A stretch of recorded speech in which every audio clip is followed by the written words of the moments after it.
Hello guys, you are welcome study with Dhanesh Kumar. आज हम math unit 1 real and complex number की exercise 1.4 discuss करेंगे। ये एक्सरसाइज 1.4 आपके लिए बहुत ही फ़ायदेमंद होने वाली है, क्योंकि इस एक्सरसाइज में आपको बहुत से लॉ सीखने को मिलेंगे। तो बगैर टाइम वेस्ट किए वीडियो को स्टार्ट करते हैं। तो हमारा एक्सरसाइज 1.4 का फर्स्ट क्वेश्चन है सिंप्लीफाई द फॉलोइंग, यानी जो नीचे दी हुई वैल्यू है उन्हें हमें क्या करना है, सिंप्लीफाई करना है, यानी इन्हें हमें क्या करना है, सोल्व करना है। तो हम इसे सोल्व करते हैं। तो हमारे क्वेश्चन 1 का फर्स्ट पार्ट है 3 पावर 5 मल्टीप्लाई 3 पावर 2। अब हमें क्या करना है, ये जो वैल्यू दी हुई है इनके ऊपर जो पावर है इन्हें हमें सोल्व करना है। अब सोल्व कैसे करेंगे, कोई भी वैल्यू है, कोई भी डिजिट है, अगर उसके ऊपर जितना भी पावर होगा तो हम उसी डिजिट को उतनी बार मल्टीप्लाई करेंगे। जैसे अब 3 है, 3 के ऊपर पावर 5 है तो 3 को 5 बार मल्टीप्लाई करेंगे। और ये 3 है, 3 के ऊपर पावर 2 है तो इस 3 को 2 बार मल्टीप्लाई करेंगे, इनको 5 बार मल्टीप्लाई करेंगे। 1 2 3 4, ये हो गया 5। उसके बाद अपान देंगे, अपान देकर उसके बाद ये 3 है, इसको 2 बार लिखेंगे, ये 1 3 और ये 2 3। उसके बाद इन सारे 3 को हम क्या करेंगे, मल्टीप्लाई करेंगे।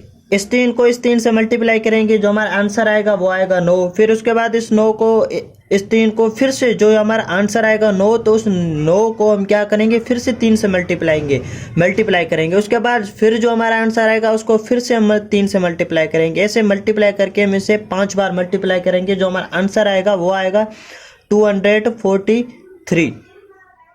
उसके बाद इस ये जो 2 3 है, फिर अब हम इन दोनों को क्या करेंगे, मल्टीप्लाई करेंगे। हम इन दोनों को मल्टीप्लाई करेंगे, जो हमारा आंसर आएगा वो आएगा 9। ठीक है।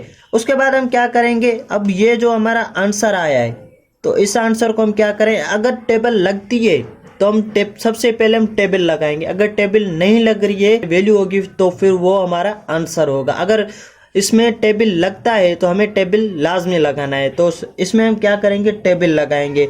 इसकी 9th, अब इसमें हम डायरेक्ट कौन सी 9th की टेबल लगाते हैं, तो उसके 9th की टेबल इस पे 9 पे एक बार, और 243 पे कितनी बार लगेगी, 27 बार लगेगी टेबल। अब नीचे एक बचा, तो हमारा एक तो हम लिखते नहीं है। ठीक है, तो हम क्या करेंगे, जो हमारा आंसर आएगा वो आएगा 27। जो इसका आंसर है वो है 27।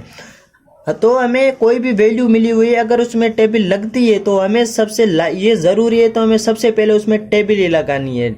उसके बाद हम क्वेश्चन 1 के सेकंड पार्ट पे आते हैं। तो उसका सेकंड पार्ट है 2 पावर 4 पॉइंट। ये पॉइंट का मतलब है ये मल्टीप्लाई हो रहा है किससे, 5 पावर 3 से मल्टीप्लाई हो रहा है। ठीक है। तो उसके बाद पॉइंट के बाद है 5 पावर 3। उसके बाद अपान 10 के ऊपर पावर 2। तो अब इसमें हम क्या करेंगे, इसमें हम सेम ही करेंगे, 2 को 4 बार लिखेंगे, यानी जितना भी इस पे इतर पावर होगा, इसके ऊपर जो भी पावर होगा तो उसी हम जो भी डिजिट होगा बेस को हम उतनी बार लिखेंगे। अगर इधर 6 है तो उसको 6 लिखेंगे, 5 है तो 5 बार लिखेंगे। तो अब 4 है, इधर उसको 4 बार लिखेंगे। मल्टीप्लाई 2। अब ये कितने हो गए, ये 4 हो गए। फिर से पॉइंट देंगे। उसके बाद ये 5 है, 5 के ऊपर पावर 3 है तो 5 को 3 बार लिखेंगे, ये 1 5, ये दूसरा, ये तीसरा। उसके बाद है 10 के ऊपर पावर कितने, 2, तो 10 को कितने बार लिखेंगे, हम 2 बार लिखेंगे। तो इसे सोल्व करेंगे। अब जो इन चारों, ये जो 4 हमारे 2 हैं, तो इन्हें हम मल्टीप्लाई करेंगे, जो हमारा आंसर आएगा वो आएगा 16। उसके बाद पॉइंट देंगे। फिर इन पांचों, तो ये जो 5 है 3 बार, तो इन 3 ही पांचों को मल्टीप्लाई करेंगे, जो आंसर आएगा 125। उसके बाद 10 को 10 से मल्टीप्लाई करेंगे, जो आंसर आएगा 100 आएगा। अब आप इसको 2 तरीके हैं सोल्व करने के। एक, इधर बीच में पॉइंट है तो इसका मतलब इसके बीच में क्या है, मल्टीप्लाई है, तो आप इसे मल्टीप्लाई करके ऐसे डिवाइड कर सकते हो। अगर आपको ऐसा मुश्किल लग रहा है तो आपको क्या करना है, सिंपल इधर आसानी से जो ये 100 है इससे डिवाइड कर दो सबसे पहले, क्योंकि छोटी वैल्यू है तो इन्हें हम डिवाइड करेंगे तो हमें आसानी होगी। तो सबसे पहले हम इसे टेबल लगाते हैं। तो इसकी 2 की टेबल 100 पे जाएगी, 50 बार, यानी 50 बार लगेगी। उसके बाद 16 पे 2 की टेबल जाएगी, कितने, 8 बार जाएगी। फिर से टेबल लग रही है, फिर से टेबल लगाएंगे। अब 50 पे 2 की टेबल 25 बार लगेगी, और 8 पे 4 बार लगेगी। अब कोई भी टेबल इन पे नहीं लग रहे, तो अब इसके बाद हम क्या करेंगे, इसको और इसको देखेंगे। अब इन दोनों को टेबल लग रही है, 25 की टेबल एक बार लग रही है और इस पे 125 पे 25 की टेबल कितने बार लग रही है, 5 बार लग रही है। अब नीचे एक आ गया, अब नीचे कोई भी वैल्यू नहीं है, तो अब हम क्या करेंगे, इस 4 और इस 5 को मल्टीप्लाई कर देंगे। जो अब हमारा आंसर आएगा वो आएगा 20। तो हमारा जो इस क्वेश्चन का आंसर है वो है 20। तो आप इस तरीके से भी कर सकते हो। अगर आपको ये डिफिकल्ट लग रहा है तो आप क्या कर सकते हो, इस 16 को 125 से मल्टीप्लाई करके 100 से डिवाइड कर सकते हो। जो आपको तरीका सही लगे तो आप उसी तरीके से इसे सॉल्व कर सकते हो। उसके बाद हम क्वेश्चन 3 के थर्ड पार्ट पे आते हैं। तो इसमें है bracket a plus b bracket over power 2 point, यानी इसका मतलब इसके बीच में क्या है, मल्टीप्लाई है।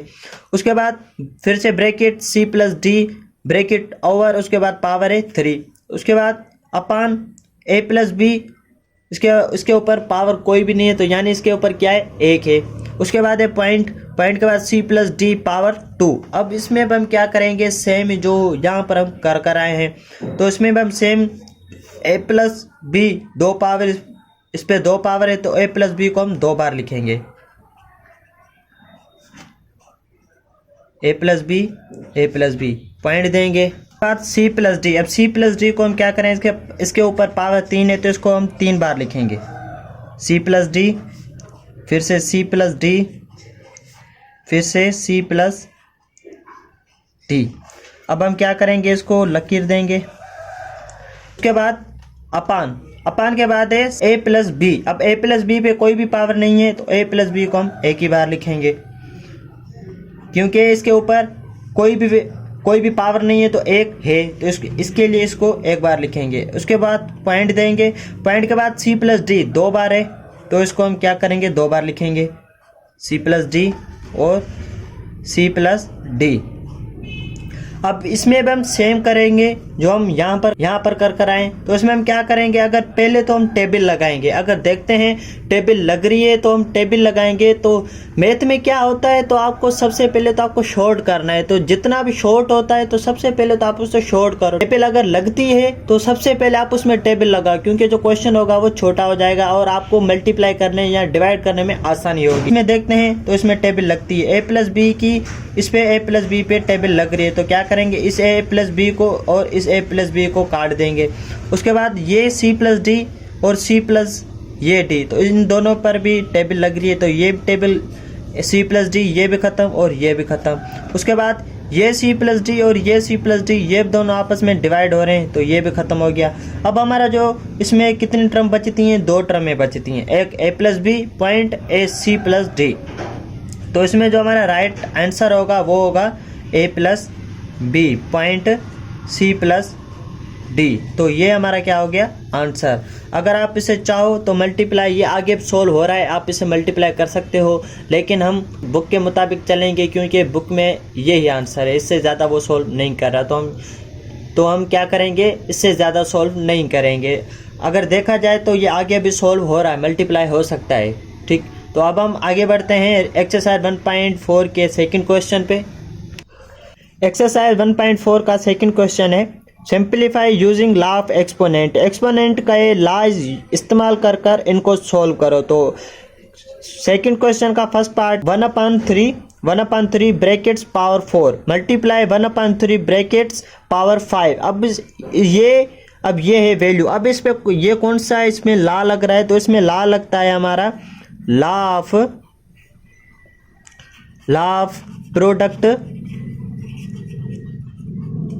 Product of power. अब law of product of power क्या कहता है, law of product of power कहता है जब भी 2 वैल्यूज हों या 2 टर्म्स हों, उनका जो बेस है ये बेस सेम हो, और जब उनका जो बेस है वो सेम हो तो उसके जो पावर होंगे वो आपस में क्या हो जाएंगे, प्लस हो जाएंगे। जैसे एग्जांपल हम इधर लेते हैं, जैसे एक वैल्यू है a प्लस a ब्रैकेट्स, इसका a brackets power 2 multiply a brackets power 3। अब इसमें क्या है, इन दोनों के जो बेस हैं वो सेम है, तो हम क्या करेंगे, इनको एक ही ब्रैकेट में लिखेंगे, क्योंकि इधर भी a है इधर भी a है, इसके लिए इनका जो दोनों का बेस है वो सेम है, तो हम a की लिखेंगे। a लिखकर उसके बाद ये जो पावर है, इन दोनों के पावर हैं वो हम प्लस कर देंगे। अब जो आंसर इसका आएगा वो आएगा 5। यानी जो law of product of power कहता है, जब भी दो टर्म्स के जो बेस हैं वो सेम हो तो उनके जो पावर हैं, आप जो उसके पावर होंगे वो आपस में प्लस हो जाएंगे। तो इसमें भी क्या है, इस वैल्यू का इस टर्म और इस टर्म, इन दोनों के बेस 1/3 दोनों सेम ही है। तो इसमें भी हम क्या करेंगे, सेम ही करेंगे। इसमें भी हम बेस लिखेंगे, जो बेस है वो सेम है तो इसको हम एक बार ही लिख देंगे 1/3। उसके बाद जी ये जो पावर है, इन पावर को आपस में प्लस कर देंगे तो आंसर आएगा 1/3 पावर 9। तो ये हो गया इसका आंसर। तो इसको हम क्या, तो इसे क्या कहा जाता है, law of product of power कहा जाता है। उसके बाद नेक्स्ट पार्ट पे आते हैं। हमारा नेक्स्ट पार्ट है 3/4 brackets 5 multiply 3/4 bracket 3/4 brackets power 2। तो इसमें भी हम क्या करेंगे, ये भी सेम ही है, इसको भी law of product of power कहा जाएगा क्योंकि इन दोनों के भी बेस सेम ही है। तो इसको भी इसकी तरह हम सॉल्व करेंगे। तो पावर जो उसका बेस है वो हम सेम ही रखेंगे 3/4। उसके बाद इसके जो पावर हैं, पावर हम प्लस कर देंगे। जो आंसर आएगा हमारा 3/4 पावर 7। तो ये हो गया हमारा आंसर। उसके बाद हमारा थर्ड पार्ट है, इसकी वैल्यू है -4/5 brackets power 3 multiply -4/5 brackets power 5। तो इसमें भी आपको, अब यहाँ पर माइनस आ गई तो इसमें आपको इधर भी को कंफ्यूज नहीं होना है, क्योंकि इधर प्लस आ जाए माइनस आ जाए आप देखकर कंफ्यूज हो जाए, तो इधर आपको कंफ्यूज नहीं होना है। क्योंकि इधर प्लस आ जाए, माइनस आ जाए, मल्टीप्लाई आ जाए, कोई भी सिंबल आ जाए, निशानी आ जाए, तो आपको क्या करना है, उस निशानी को नहीं देखना है, आपको सिर्फ बेस को देखना है। तो बेस बराबर है, निशानी का कोई मसला नहीं। यानी हमारा क्या होना चाहिए, बेस बराबर होना चाहिए, दोनों में बेस सेम होना चाहिए। तो इनका दोनों का बेस सेम ही है, -4/5 दोनों में है। तो उसके बाद इनके जो पावर हैं वो हम प्लस कर देंगे, -4/5 ब्रैकेट्स 8। तो ये हमारा आंसर हो गया। उसके बाद अब हम इस क्वेश्चन के फोर्थ पार्ट पे आते हैं। तो इसका फोर्थ पार्ट है bracket -3 multiply 5 power 2 brackets power 3। अब यहाँ पर जो हमारा ला है, अब हमारा इधर ला चेंज हो जाएगा, तो इस वैल्यू पे दूसरा ला लगेगा। इस पे ला ऑफ प्रोडक्ट ऑफ पावर नहीं लगेगा, इस पे दूसरा ला लगेगा। इस पे ला लगेगा वो है law of power of product. अब law of power of product कहता है जब भी दो वैल्यूज का, जब भी दो टर्म हो या वैल्यूज हो, उनका जो बेस है वो डिफरेंट हो, उनका जो बेस है वो डिफरेंट हो, जो फिर पावर होंगे वो आपस में क्या हो जाएंगे, मल्टीप्लाई हो जाएंगे। और उसके बाद जो भी ब्रैकेट के बाहर पावर होगा, ब्रैकेट के बाहर जो भी पावर होगा तो वो पावर दोनों टर्म्स का होगा। तो ये जो एक टर्म है तो इसका भी होगा और इसका भी होगा। तो अब हम इसे सॉल्व कैसे करेंगे, ये बिल्कुल सिंपल है। तो सबसे पहले ये 3 इसके भी हैं, इसका भी पावर है, और ये 3 इसका भी पावर है। तो इसे हम सॉल्व करेंगे -3। अब इस पे कोई भी पावर नहीं है तो इस पे एक पावर है, हमें पता है, मैंने आपको 2-3 बार पहले भी बताया है। जो हम पहली एक्सरसाइज सोल्व कर आए हैं उसमें भी मैंने आपको बताया था, इसमें बता दे रहा हूँ। अगर कोई भी वैल्यू उसके ऊपर या नीचे कोई भी वैल्यू नहीं है तो उसका आप समझ आओ, तो उसके चारों तरफ यानी 1 ज़रूर होता है। तो इसका 1 है तो हम इसे 1 से मल्टीप्लाई कर देंगे। उसके बाद ये मल्टीप्लाई इधर देंगे। उसके बाद ये 5 है, ये सिंपल हम 5 रखेंगे। तो ये 2 और ये 3, ये दोनों पावर हैं, तो इन दोनों, इसका जो एक इधर है ही नहीं, इसके 2 दिए हुए हैं, तो हम इसे 2 से मल्टीप्लाई कर देंगे 3 को। अब जो आंसर आएगा हमारा -3 पावर 3 मल्टीप्लाई 5 पावर 6। तो ये हमारा आंसर हो गया। तो इसे क्या कहा जाता है, law of power of product, जिसमें बेस डिफरेंट हो और उसमें हम क्या करें, जो पावर से वो मल्टीप्लाई करें और जो ब्रैकेट्स के बाहर पावर होगा वो दोनों टर्म्स का होगा। उसके बाद इसी क्वेश्चन के हम 5th पार्ट पे चलते हैं। तो सेकंड क्वेश्चन का 5th पार्ट है ब्रैकेट 3 मल्टीप्लाई, फिर से ब्रैकेट माइनस ब्रैकेट पावर 2 फिर से ब्रैकेट पावर 3। अब इसमें अब हम क्या करेंगे, ये भी सेम ही law of power of product ही है। तो इसमें अब हम क्या करेंगे, दोनों के जो बेस हैं वो डिफरेंट है। तो ये जो ब्रैकेट के बाहर 3 है तो ये दोनों टर्म्स के हो गए। तो अब इनको हम क्या करेंगे, सेम ही मल्टीप्लाई करेंगे। 3 पे कोई भी नहीं है पावर तो इसके ऊपर 1 है, तो इस 1 को इस 3 से मल्टीप्लाई करेंगे तो आंसर आएगा 3। तो इसका उसके बाद मल्टीप्लाई देंगे, ये -4 है, ये -4 का 2 पावर, इस 2 पावर को इस 3 से मल्टीप्लाई करेंगे तो आंसर आएगा 4 पावर 6। अब ये माइनस क्यों ख़त्म हो गई, क्योंकि ये 6 बार है। जब भी इवन डिजिट से ये स्क्वायर, इवन डिजिट से जो पावर मल्टीप्लाई होगा, जो भी माइनस वाली निशानी होगी वो ख़त्म हो जाएगी। अब इससे ज़्यादा, अब ये आंसर हमारा जो आंसर होगा, तो हमारा आंसर ये हो गया 3 पावर 3 मल्टीप्लाई 4 पावर 6। तो ये इस क्वेश्चन का आंसर हो गया। अब इससे ज़्यादा ये भी हल हो सकता है, क्योंकि 3 को हम 3 बार लिखेंगे और 4 को हम 6 बार लिखकर इसको ज़्यादा हल कर सकते हैं, पर हम ज़्यादा हल नहीं करेंगे क्योंकि हमारे बुक में आंसर यही है। तो इससे ज़्यादा हम नहीं करेंगे, हम बुक के अकॉर्डिंग चलेंगे। तो उसके बाद हमारा इसी क्वेश्चन का 6th पार्ट है। तो 6th पार्ट है इसका, bracket minus a upon b c bracket power 5 multiply a bracket minus a upon b c bracket power 4। तो इसमें अब हम क्या करेंगे, तो अब यहाँ पर जो हमारा ला है फिर से चेंज हो जा रहा है। तो इस पर भी हमारा सेम ही ला लगेगा जो हम पहले सीख कर आए हैं, law of product of power. इसमें law of product of power का ला लगेगा।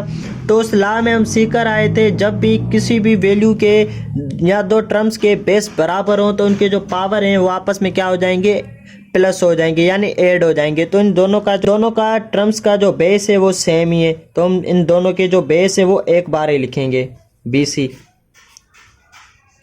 इनको ऐड करेंगे +4, आंसर आएगा हमारा ए अपान बी सी पावर 9 आ जाएगा। अब उसके बाद ये जो 9 है, ये 9 मैंने आपको इस ला में बताया था, जो भी ब्रैकेट्स के बाहर जो भी पावर होगा तो वो पावर इस टर्म का भी होगा, इस टर्म का भी होगा। और उसके बाद अगर अपान में है वैल्यू तो उस अपान के नीचे जो वैल्यू है तो वो पावर उसी का भी होगा। तो इसमें भी ये जो 9 है ये हमारे इस ए के भी हैं, इस बी के भी हैं और इस सी के भी हैं। अगर इसको हम ड्रा कर देते हैं जो हमारा आंसर आएगा 4 ये आएगा। अगर आप ऐसे लिखते हो तब भी सही है, अगर आप 9 इधर दे देते तो इन तीनों को 9 नहीं देते तो यह आंसर हमारा इधर भी राइट होगा। तो अब हम एक्सरसाइज 1.4 के 3rd क्वेश्चन पे चलते हैं। अब हमारा एक्सरसाइज 1.4 का 3rd क्वेश्चन है, simplify using the law of exponent, यानी हमें इसमें भी सेम एक्सपोनेंट के लॉ इस्तेमाल कर इनको हल करना है। तो लॉ हम ऊपर सीख कर आए हैं तो वो सेम ही लॉ लगेंगे इन पर। तो उनमें भी क्या होगा, इसमें सेम ही ला लगेंगे, इसमें भी ये सेम ही ला हैं। तो इसमें हम सोल्व करते हैं। तो इसका फर्स्ट पार्ट है ब्रैकेट 5 पावर 2 ब्रैकेट ओवर और पावर 3। तो इसमें भी सेम ही, बेस सेम ही है तो पावर को हम क्या कर देंगे, मल्टीप्लाई करेंगे। तो कैसे, अब ये 5 है, बेस बराबर है तो इसको हम इधर ही सेम ही रखेंगे। अब ये पावर है, इन दोनों पावर को हम क्या कर देंगे, मल्टीप्लाई कर देंगे, 2 - 3। अब आंसर आएगा 5। अब इसमें आप ब्रैकेट ना लगाओ तब भी कोई मसला ही नहीं है, तो आप इसमें ब्रैकेट भले ख़त्म कर दो। अब आंसर आएगा हमारा 6। तो ये हो गया हमारा आंसर। उसके बाद इसका सेकंड पार्ट है, इसमें अब 2 ब्रैकेट्स इस्तेमाल हुई हैं। अब इसमें जो हमारा बेस है वो बराबर है, इसमें भी सेम ही ला लगेगा, law of product, law of power of product. इसमें क्या होता है, law of power of product मैं आपको समझा कर भी आया हूँ, सिखा कर भी आया हूँ। तो इसमें क्या होगा, जब भी इन दोनों के बेस हैं वो डिफरेंट हो तो उनके जो पावर हैं वो आपस में मल्टीप्लाई हो जाएंगे। तो इसके जो बेस है वो दोनों के वो डिफरेंट, एक्स अलग है और वाई अलग है। तो इनको हम क्या करेंगे, सेम ही नीचे रख देंगे। ठीक है, सेम ही नीचे रखेंगे। उसके बाद ये जो ब्रैकेट्स के बाहर हैं दोनों पावर, तो इनको मल्टीप्लाई कर देंगे। मल्टीप्लाई करेंगे, जो अब आंसर आएगा वो आएगा XY माइनस XY, इनको मल्टीप्लाई करेंगे तो आ जाएगा 15। उसके बाद मैंने आपको पहले समझा कर आया हूँ लॉ प्रोडक्ट ऑफ पावर में, law of power of product में, तो उसमें क्या मैंने आपको बताया था, जो भी ब्रैकेट के बाहर पावर होगा तो वो दोनों वैल्यूज़ को होगा, दोनों टर्म्स का होगा। अब ये टर्म अलग है, ये अलग है, तो इसके जो 15 है, इस 15 इस x के भी होंगे और ये 15 इस y के भी होंगे। तो इधर भी मैंने आपको ये समझाया है कि ये जो 9 है इसके भी होंगे, इसके भी होंगे, क्योंकि ये ब्रैकेट्स के बाहर हैं। उसके बाद अगर आप 15 इधर लिखते हो तब भी ठीक है, अगर 15 आप ब्रैकेट्स के बाहर एक ही लगा देते हो तब भी कोई मसला नहीं है, तब भी आपका जो आंसर होगा वो राइट होगा। तो ये हमारा आंसर राइट है, तो ये हमारा आंसर सही है। तो आप 15 इधर लिखो या बाहर लिखो, कोई इशू नहीं है इसमें। उसके बाद ये थर्ड पार्ट पे आते हैं, तो इसका थर्ड पार्ट है bracket b² upon 5 bracket power 3। इसमें हम क्या करेंगे, इसको अब हम सेम ही करेंगे, ठीक है। तो इसको अब हम सेम ही करेंगे, ये 3 इस 2 इस b² के भी हैं और ये 3 इसके भी हैं, जैसे हम इधर सीख कर आए हैं। तो ये 15 इन दोनों के हैं, तो ये इसकी तरह ये 3 इन दोनों वैल्यूज़ के हैं। तो हम क्या करेंगे, इन दोनों को मल्टीप्लाई करेंगे, 3 और 2 को, तो आंसर आएगा इसका b/6। और इसका आएगा, इस पे 5 पे कोई भी यानी पावर नहीं है, तो इसका 1 है, तो इस 1 को 3 से मल्टीप्लाई करेंगे तो 5 का पावर 3। तो ये हो गया हमारा आंसर। तो आज की ये थी हमारी एक्सरसाइज 1.4 जो आज हमने डिस्कस की और इनको अच्छी तरीके से हमने समझा और सोल्व किया। इंशाल्लाह तो एक्सरसाइज 1.5 हम नेक्स्ट वीडियो में सीखेंगे। और जो भी भाई एक्सरसाइज 1.3, 1.2 और 1.1 ये सारी एक्सरसाइजें सीखना चाहता है तो उस पर मैंने वीडियो बनाई है, उसकी लिंक आपको डिस्क्रिप्शन पे मिल जाएगी। तो नेक्स्ट वीडियो तक अल्लाह हाफिज़।